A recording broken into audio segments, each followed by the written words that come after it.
வணக்கம். ஆன்மீகத்தையும் ஹைடெக் மார்க்கெட்டிங்கையும் ஒன்னா சேர்த்தா எப்படி இருக்கும்னு என்னைக்காவது யோசிச்சு பார்த்திருக்கீங்களா? ஒரு குருவோட போதனைகளை உலகம் முழுக்க கொண்டு போறதுக்கு டெக்னாலஜி எப்படி ஒரு முழு டிஜிட்டல் ஆசிரமத்தையே உருவாக்குதுங்கிற ஒரு சுவாரஸ்யமான கதையை தான் இந்த பகுதியில நம்ம பார்க்க போறோம். வாங்க உள்ள போலாம். சரி, முதல் பகுதிக்குள்ள போலாம். ஒரு டிஜிட்டல் ஆசிரமம்.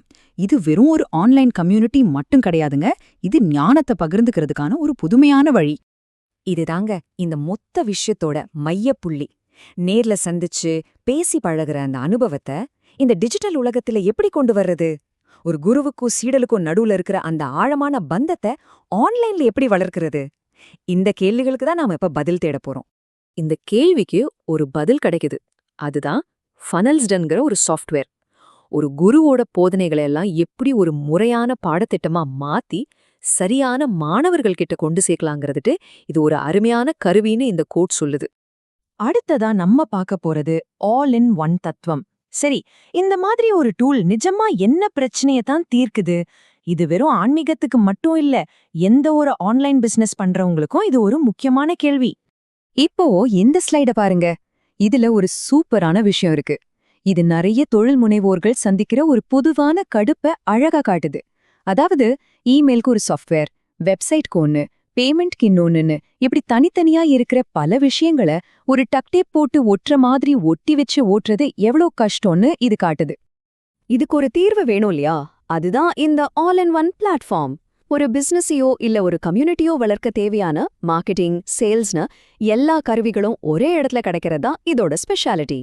இதனால நேரமும் மிச்சம், பணமும் மிச்சம், தேவையில்லாத தலைவலியும் மிச்சம். மூலாந்த பகுதி ஈர்க்கவும், வளர்க்கவும், விற்கவும்.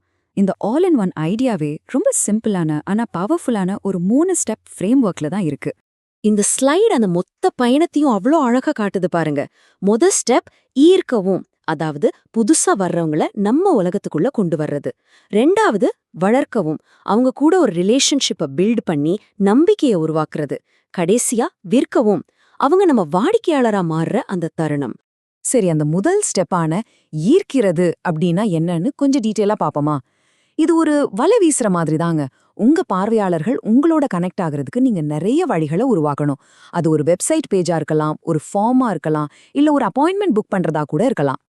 ஓகே, ஒருத்தரை உள்ள கொண்டு வந்தாச்சு. அடுத்து என்ன? அதுதான் வளர்க்கறதுங்கிற ஸ்டேஜ். இந்த இடத்துல தான் ஆட்டோமேஷன், அதாவது தானியங்கி சிஸ்டம் மூலமா அவங்க கூட ஒரு உறவை நாம வளர்க்கிறோம். சரியான நேரத்துல அவங்களுக்கு தேவையான தகவல்களை அனுப்புறது மூலமா அவங்க நம்பிக்கைய நாம சம்பாதிக்கிறோம். கடைசியா விக்கிறதுங்கிற ஸ்டேஜ். இங்கதான் நாம கட்டின அந்த உறவு ஒரு வியாபாரமா மாறுது. ஆன்லைன்ல பேமெண்ட் வாங்குறது, அவங்கள கோர்ஸ்ல சேர்க்கறது, அவங்க விவரங்கள் எல்லாம் ட்ராக் பண்றதுன்னு எல்லாமே இந்த ஒரே இடத்துல நடந்துரும். அடுத்து நம்ம பார்க்க போறது ரொம்ப பெரிய விஷயம், 10x வளர்ச்சி. இது ஒரு தைரியமான வாக்குறுதி. இது வெறும் செலவு குறைக்கிறது பத்தி மட்டுமில்ல, உங்க வளர்ச்சிய பல மடங்கு அதிகமாக்குறது பத்தியும் பேசுது. இந்த நம்பரை பாருங்க, 17,988. தனித்தனியா பல கருவிகளை பயன்படுத்துறதுக்கு பதிலா இந்த மாதிரி ஒரே பிளாட்ஃபார்ம் பயன்படுத்துறதால ஒரு வருஷத்துக்கு இவ்ளோ பணத்தை சேமிக்க முடியும்னு சொல்றாங்க. அடேங்கப்பா, நம்ம ஊரு காசுக்கு இது கிட்டத்தட்ட 15 லட்சம் ரூபா. சரி, எப்படிப்பா இந்த பெரிய நம்பர் வந்துச்சுன்னு நீங்க கேட்கலாம். அதுக்கு பதில் இந்த டேபிள்ல இருக்கு. இமெயில் மார்க்கெட்டிங், வெப்சைட் பில்டர், சிஆர்எம்னு ஒரு டிஜிட்டல் பிசினஸ்க்கு தேவையான ஒவ்வொரு சாஃப்ட்வேருக்கும் தனித்தனியா காசு கட்டுறதுக்கு பதிலா இது எல்லாமே ஒரே பேக்கேஜ்ல எப்படி வந்திருக்குன்னு பாருங்க. அவங்களோட 10 மடங்கு வளர்ச்சி வாக்குறுதிக்கு பின்னாடி ஒரு சிம்பிள் கணக்கு இருக்கு. யோசிச்சு பாருங்களேன். உங்ககிட்ட வர்ற வாடிக்கையாளர்கள் எண்ணிக்கையை 2 மடங்காக்கி, அதுல வாங்குறவங்க எண்ணிக்கையை 2 மடங்காக்கி, அவங்க வாங்குற தடவைகளையும் வாங்குற தொகையையும் 2 மடங்காக்கினா, இந்த சின்ன சின்ன முன்னேற்றங்கள் எல்லாம் சேர்ந்து உங்க வளர்ச்சி எப்படி 16 மடங்கு வரைக்கும் போகும்னு இந்த ஃபார்முலா விளக்குது. சரி, இவ்ளோ நேரம் டெக்னாலஜி பத்தி பேசணும். வாங்க மறுபடியும் நம்மளோட டிஜிட்டல் ஆசிரமம் கதைக்கே திரும்ப போலாம். இதுவரைக்கும் நம்ம பார்த்த இந்த பவர்ஃபுல்லான கருவிகளை வச்சு அந்த கனவை எப்படி நிஜமாக்கலான்னு பார்ப்போம்.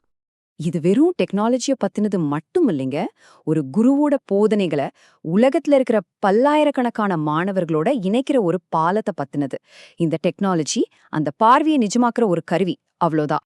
சரி, முதல் ஸ்டெப் என்னன்னா குருவோட போதனைகளை எல்லாம் ஒரு ஒழுங்கான பாடத்திட்டமா மாத்துறது. வீடியோ, ஆடியோ, டெக்ஸ்ட்னு எல்லாத்தையும் பயன்படுத்தி மாணவர்கள் ரொம்ப சுலபமா படிக்கிற மாதிரி பாடங்களை உருவாக்க முடியும். இது ரொம்ப அழகா ட்ரிப் கண்டென்ட் அப்படிங்கிற ஒரு அம்சத்தை விளக்குது. அதாவது ஒரு மாணவர் ஒரு பாடத்தை முடிச்சதுக்கு அப்புறம்தான் அடுத்த பாடம் அவங்களுக்கு ஓபன் ஆகும். இதனால அவங்க சரியான வரிசையில படிப்படியா கத்துக்கிறத உறுதிப்படுத்த முடியும். இது ஒரு நிஜ கிளாஸ் ரூம் அனுபவத்தை ஆன்லைன்ல கொண்டு வருது. சரி, பாடங்கள் மட்டும் போதுமா? இல்லையே, மக்கள் ஒருத்தரோட ஒருத்தர் பேசணும், பழகணும், சந்தேகங்களை கேட்கணும். அதுக்கு ஒரு இடம் வேணும் இல்லையா? ஒரு நிஜ ஆசிரமம் மாதிரி இங்கே ஒரு கம்யூனிட்டி ஃபீல கொண்டு வரணும். இதுல முக்கியமான விஷயம் என்னன்னா, நீங்க கத்துக்கிற இடத்த விட்டு வெளியே எங்கேயும் போக தேவையில்ல. அதே பிளாட்ஃபார்ம்லயே உங்களால கேள்விகளை கேட்க முடியும், மத்தவங்களோட பேச முடியும், ஒரு சமூகத்தோட அங்கமா உணர முடியும். இது அந்த கத்துக்கிற அனுபவத்தை முழுமையாக்குது. கடைசியா இந்த கேள்வியை நான் உங்ககிட்டயே விட்டுட்டு போறேன். ஒருவேளை உங்ககிட்ட இருக்கிற அறிவையோ திறமையையோ இல்ல ஒரு கலையையோ இந்த உலகத்து கூட பகிர்ந்துக்கணும்னு நினைச்சா நீங்க எந்த மாதிரி ஒரு டிஜிட்டல் ஆசிரமத்தை உருவாக்குவீங்க? யோசிச்சு பாருங்க. சாத்தியங்கள் உங்க கற்பனையில தான் இருக்கு.